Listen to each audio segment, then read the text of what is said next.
Alright guys, welcome back to your 5th C++ tutorial, and in this tutorial, since we now have the knowledge of variables within C++, let's put that knowledge to use. So let's go ahead and make 3 variables right now, but I'm going to be making them a little bit different than before. So in the last tutorial, we had a variable like a, and you set it equal to a value like 54. Simple enough. But I want to tell you guys that whenever you first create a variable, you have the option of assigning the value then or assigning the value later on, such as a equals 54. This is perfectly fine and you can do it this way. So whenever you first create a variable and you don't assign the value, this is called declaring the variable. Declaring is just another name for creating the variable. So let's go ahead and create 3 variables. And by the way, I'm going to be making a basic computer program where the user enters 2 numbers such as like 2 and 3, and the computer is going to add them together and it's going to give them the answer, which would be 5. So int a, I'm going to have a variable called a, and I'm going to have another variable called b, and what we're going to be doing is we're going to be calculating the sum, or in other words, when you add the 2 numbers together, the answer of that, and storing it in a variable called sum. So we don't have any of the values yet, so that's why we can't fill them in. The user is going to be entering the values for us.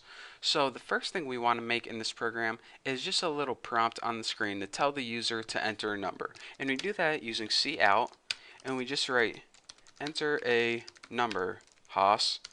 And then let's go ahead and write new line.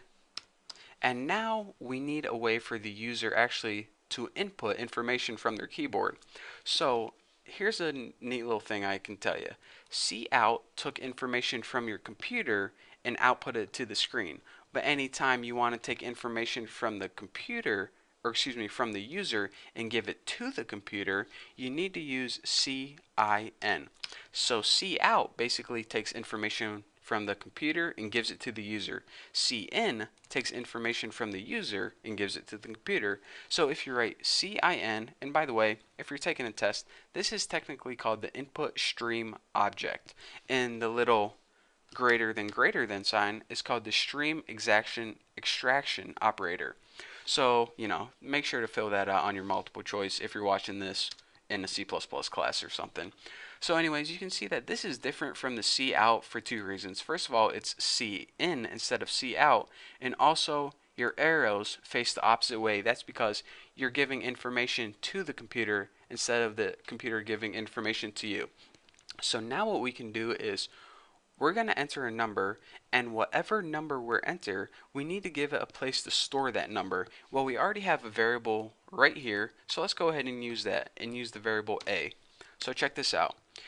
It's going to allow us to enter a number, and whatever number we enter, it's going to be stored in the variable a. So for example, if we enter the number 3, a is going to be equal to 3. Simple enough. So now that we have that variable taken care of, we basically need to do the same thing again with the other variable b. So cout, we'll say enter another number, and just go ahead and we'll just make a new line to make the program easier to read, and use that cin again. But now when they enter a number, we want that value to be equal to the variable b. So they're going to enter 2 numbers. One's going to be equal to a, the other is going to be equal to b. So now for the sum, we don't want them to enter a value for the sum. We want to calculate that ourselves. So in order to do that, just go ahead and write sum equals a plus b. And now what our computer program is going to do is it's going to say, all right, I'm going to grab the value you put in for a, and I'm going to grab the value you put in for b, and I'm going to calculate that, and I'm going to store that in the variable sum. So for example, if you wrote 10 and 15, it's going to say, all right, grab 10, grab 15, calculate the sum of it, which is 25, and store it in a variable called sum. So now the sum is equal to the answer, and all we have to do now is print it out on the screen. So cout, we'll just write the sum of those numbers is it the sum of those numbers are, or sum of those numbers is? I think it's is because it's one sum. And again, anytime you want to add more than one line of text, you could do it like this. You could write a new line and then print this out on another line, but I want to add it on the same line. So I'm going to go ahead and add another insertion operator just like that, and just go ahead and write sum. And then add another one and just go ahead and write end line, just so our program looks nice and neat. So basically, well, let me go ahead and run this, and I'll talk you guys through it after I run it.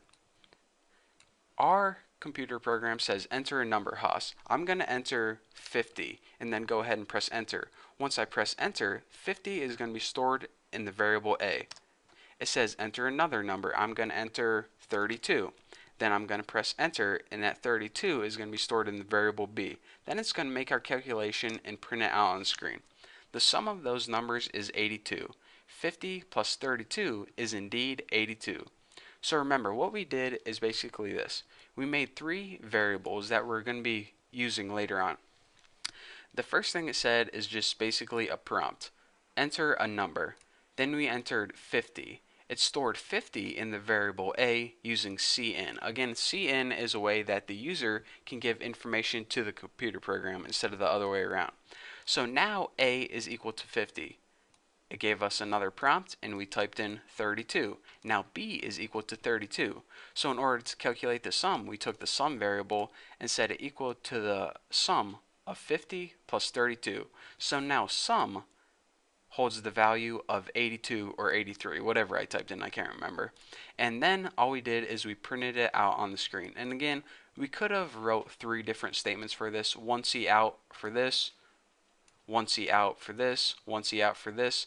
But in order to save us some time, we can actually use this operator right here and print everything out on one line. So that is why our program ran the way it did. Again, let's just go ahead and run it one more time. Enter a number, 44 and 76, hit enter. The sum of those numbers is 120. Pretty cool, huh? So that's how you build a basic calculator in C++ using variables and cout.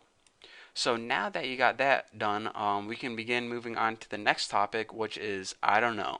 But trust me, it's going to be amazing. So you study this, and once you understand the basics of variables and cin, you're ready to move on to the next video. So for now, thank you guys for watching. Don't forget to subscribe, and I will see you in the next tutorial.